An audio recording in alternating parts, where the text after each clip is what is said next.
great. Well, that's hopefully where things go for Yes. Chris. And Yeah. at this point, I'm very encouraged that you're running for Attorney General, not just because you're the lesser of two evils. And I thought about that. I think that based on what your experience has been over the last year, and what I've seen and what I've heard from other people as well, I'm very encouraged that Yeah. you are here to support us. Well, I call him as I see him, which means now and then I change my mind. Right, Yeah. and we're allowed to do that, Yeah. which is good.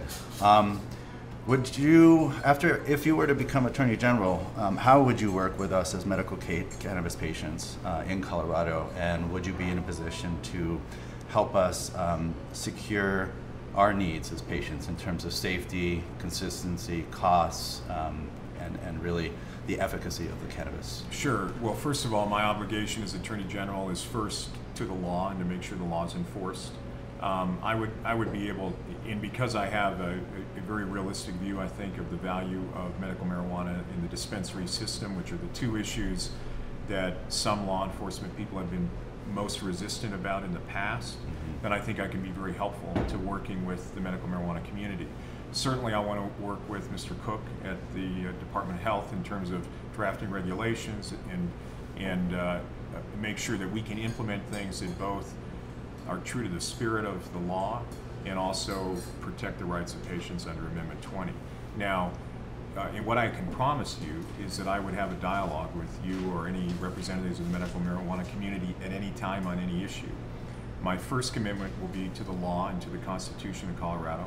I can't promise you I'll always do what you want me to do, but I can promise you that I will communicate and I'll explain whatever decisions I'm making.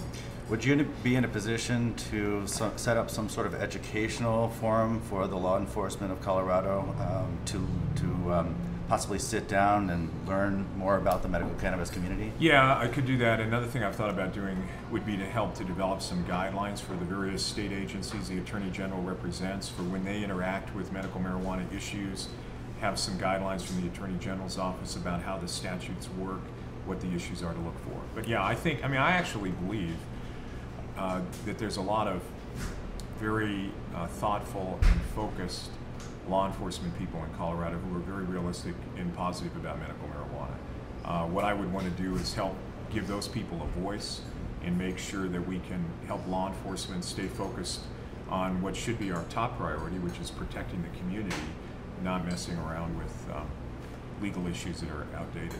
And again, it's all about priorities. So from basically framing this next question based on priorities, from the data that you may have available to you over the last year, since most of the dispensaries have opened up, do you see any sort of trend in terms of behavior of crime or related issues? Well, the only trend I see is there's no trend. I mean, the bottom line, dispensaries, a well-run dispensary that complies with zoning requirements and land use issues should be a welcome part of any community, in my view. And people have talked about they're magnets for crime. Right. And the reality is, we certainly haven't seen that in Boulder County. We have had one dispensary that had a robbery. We prosecuted the guy and got a long sentence for him.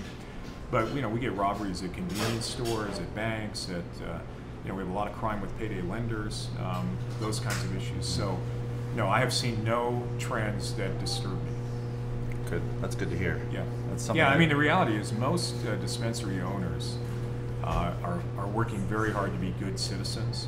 They want, as I said, that the thing we're at a couple weeks ago, you'll know this movement's making progress when dispensary owners are going to the Rotary Club and they're running for city council and they're seen as just as much a part of the community as a realtor or a banker or anybody else. Right. And I think it's really headed that way. Thanks for seeing that. That's something Yeah. I've noticed as well. And on a national level, what I've also seen is that the states that have medical marijuana in them have actually a reduced rate of teenage use, which I think is interesting. That would be interesting. One other thing I'll mention, because I did a lot of real estate litigation for years in my private practice. I stay in touch with a lot of real estate landlords and owners of lots of property. Most of them would be delighted to have a dispensary in the right property. In other words, a retail, the right zoned appropriately and everything else, because dispensaries work very hard to be good neighbors, and that's what they're looking for. Right. Plus, they pay their rent. That helps. Especially in this economy. Yeah, that's nowadays, right. right? That's right. as I've talked to more and more people about cannabis in Colorado, whether it's doing talks at libraries or presentations in various places, what I found is that I'm discovering there's what I call the other 80%. And those are people who are in the baby boomer category, or veterans, or end-of-life, terminally ill patients. And a lot of those people tell me that they don't want to go into dispensaries, they don't want to pick up a magazine that has cannabis plastered all over it. They want to feel like they're actually part of the medical community. They have an interest in learning about cannabis for their ailments. However, because of the general dynamic of the media today and a lot of the sort of stereotypes that are left over, a lot of these people are hesitant to come into this industry. But through this dialogue, I'm noticing more and more of them are starting to open their minds to using cannabis. In recognizing potentially that we have maybe 5 times as many patients out there, how do you view, if that were true, how do you view the market shifting in the next few years? Well, it's an interesting question. I think it's going to continue to evolve, and I think, and again, we talked about it at that panel a couple weeks ago. The more that dispensary owners see themselves as business people involved in the community, and the more they focus on a non-controversial means of running their operations, I think what you'll see is more and more people comfortable with the idea of obtaining cannabis for medical purposes in dispensaries and moving forward. So I think it's kind of 2 things. One, there's got to be more education. People have to understand what's happening, what is a dispensary actually like. And 2, I think the dispensary community needs to continue to evolve to be seen, as I said before, as a good community citizen. I use the example, my father, who, if he ever watches this, which I think is unlikely, may be hesitant for me to quote him. He's a good Republican. He's 84.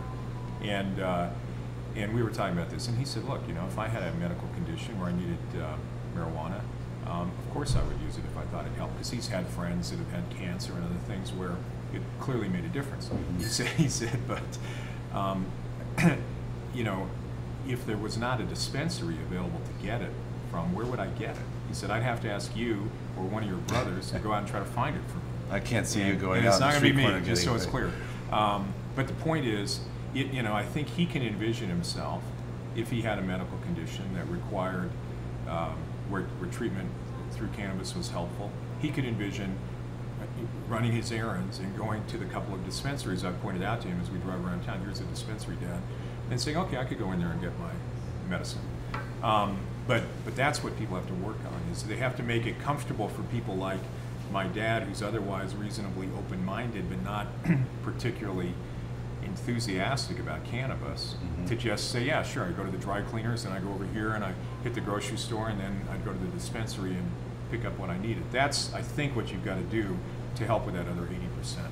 I think we'll see that one day, where I think this becomes our daily errand running.